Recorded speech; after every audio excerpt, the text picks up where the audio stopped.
good day, everybody. I am sitting in a 2021 Kia K5, and I've had the fortunate advantage of being able to spend a lot of time in this car this week. I needed a car for the week as I tool around Southern California, and I picked this car. I've always had a soft spot for Kias, for the Kia Soul and the Sorento, which I've also spent a lot of time in. So I saw this in a rental lot. Hadn't really paid a whole lot of attention to the K5 rollout. I do know that the GT right now is all the buzz in the automotive world. So I said, hey, let me check out the K5. I had no expectations. Again, I hadn't read anything or really studied. And within just a day of driving this car around, I really have to admit I've become quite enamored with it. So let's hop out and take a look. This is the LXS trim. So this is pretty much near the bottom. The only difference between this and the actual bottom is a few extra features. This is in gravity gray. I think it strikes a pretty good silhouette. The one thing that's pretty obvious right off the bat is these really tiny 16-inch wheels with these really high sidewalls. So this is pretty small wheel, and it looks a little too small. The actual wheel itself I really like in the gunmetal and the 5-spoke. Really be nice to get that on higher trims, but the wheels get really fancy. But I like the wheel, but the size is just too small. So kudos to Kia for keeping this car pretty classy and simple. There's a lot of styling that went into this car, but they're really subtle. I think this will age well. Everybody has talked about the chrome strip that runs down, and this is a very fastback design, much like along the lines of the Honda Accord. Let's take a look at the engine. Again, the looks of this have grown on me over the week. The only thing I will say is it still has a little bit of a narrow look to it compared to something like the Accord. This is the 1.6 liter engine, Honda Accord like power. Nice job on the struts, Kia. The oil is very easy to check right here, and just a very neat and tidy engine compartment. If you've ever opened the hood of a Honda Accord 1.5, it's not a pretty sight, but this looks really neat and clean. You got your air filter right here that's easy to get to. Everything's easy to check, so kudos to Kia. You see this Volkswagen? How easy that air filter is right there? Take note. So nice job, Kia.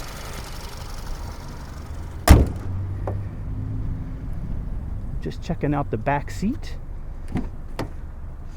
Again, these cars are made for passengers. And again, this is very much like a Honda Accord as far as space goes. You're going to hear me talk about the Honda Accord quite a bit today because I think this gets really close to the all-around perfection of the Honda Accord. Again, I don't know what it is with the low budget trims of cars, but there's no rear vents, and that's a common complaint by a lot of automotive reviewers of a lot of cars now.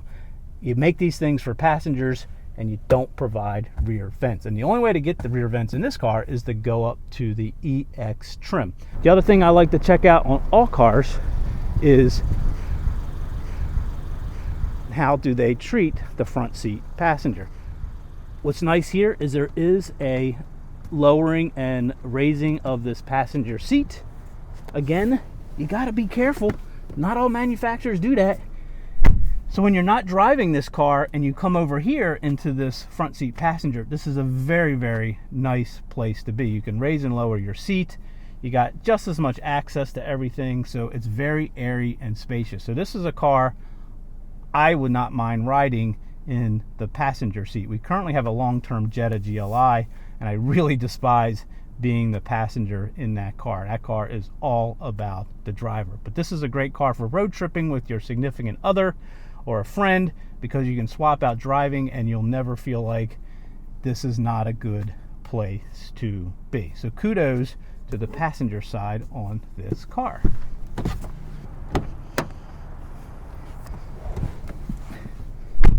I've always had a soft spot for Kias, like I said, and I've always liked their interiors. And I do like this interior. Over the week I've had this, it has completely grown on me. I've always liked their base seat fabric. Everything's kind of they've always had a little bit of a European feel. So I've always really liked their interiors, and this one is no different. Again, I'm not a big fan of things tilted towards the driver. I'm much like a symmetric aesthetic, but over the week I've really grown to like. I'm not going to talk about too many features and buttons and all the other stuff. There's plenty of YouTubers that have done that. Let's take a quick drive.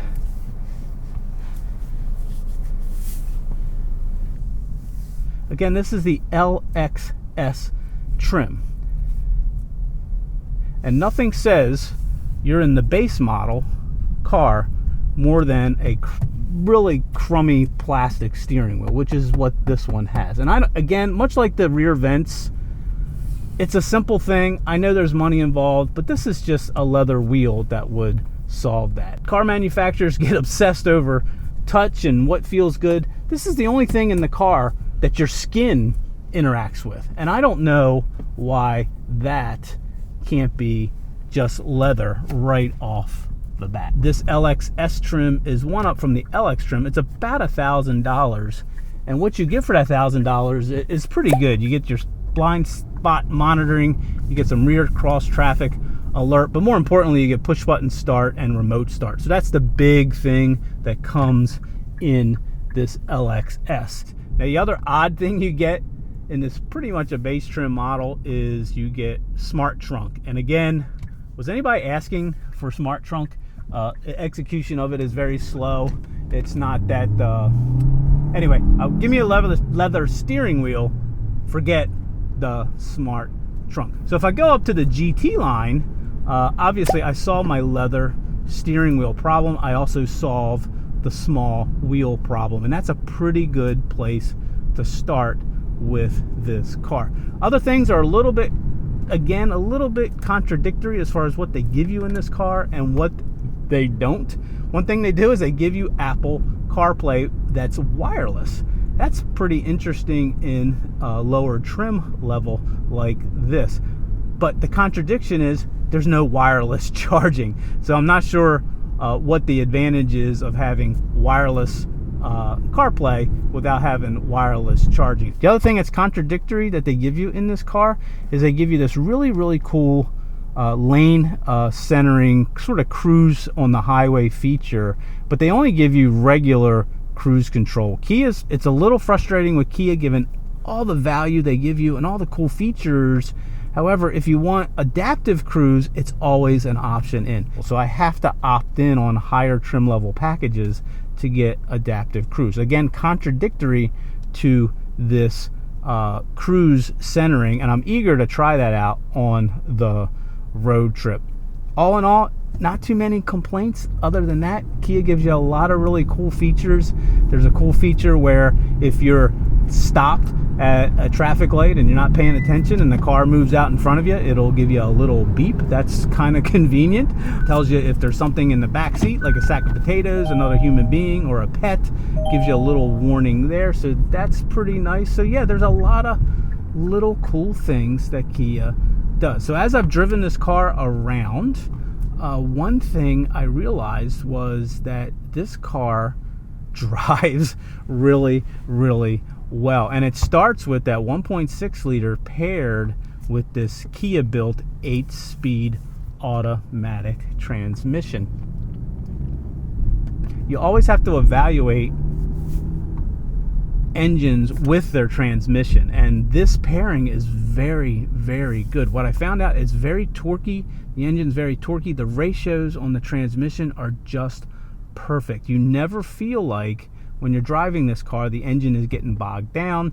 The transmission's trying to get you into the highest gear as possible, as soon as possible. And the acceleration on this car is very consistent. There's no surging, there's no bogging down as it shifts gears. The upshifts are very quick. It's very CVT-like in its ability to always have you right in the sweet spot of the torque band. So this is like on par with the driving smoothness of a Honda Accord with its CVT. I don't think the ride is as polished or as sophisticated as the Accord or even the Camry, but it's pretty good. It's just maybe just a little bit more harsher over bumps, but no complaints about the ride quality. The other thing I've noticed driving this car around, and just like we're out here on pretty noisy pavement, is this car is really, really quiet. It's just a hushed cruiser. There is wind noise, of course, but road noise is very, very well contained. Handling wise, this handles very well. It's very quick. It's very, like I said, this car feels very, very playful. It has a lot of personality. I just been a little, if I had to complain, it's just the steering feel. It's just there's nothing there. It's not very firm. You can firm it up as you go into sport mode, but it's very hard to tell. Now, when you get out on the highway, it does firm up pretty good, but just driving around town, it's very loosey. So I'm eager to get this out on a more spirited drive and see if I'm still down on the steering like I am now. But overall handling, coming to this, it's very, very flat. Of course, these 16-inch wheels are giving up the ghost right off the bat. But yeah, the handling is very good. It's just the steering gives you almost nothing. Do I have it in sport? Yes, I have it in sport. Again, no issues with getting on the highway or merging. This car just always is doing the right thing.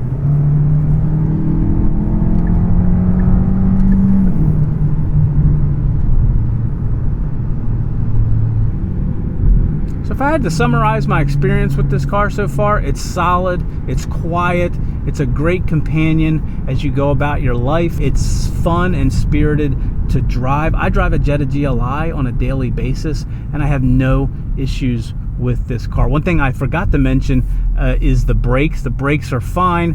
Had no issues with the brake and the brake pedal. It's pretty good, and I'm spoiled by the GLI brakes.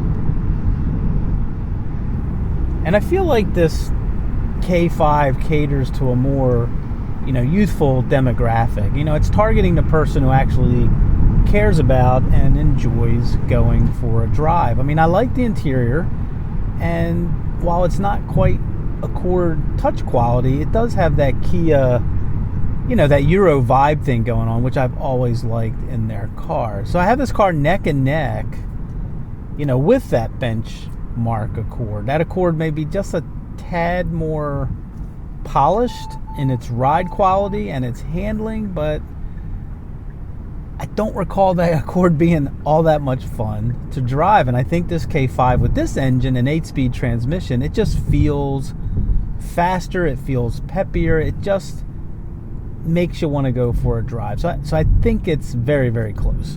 So we'll see how I feel tomorrow after that nice road trip out to Joshua Tree National Park. So check that out. Would love to hear from you on any questions or comments. We love to interact and just talk about cars. So thanks for joining us. Look for those other videos and have a great day, evening, or morning wherever you are.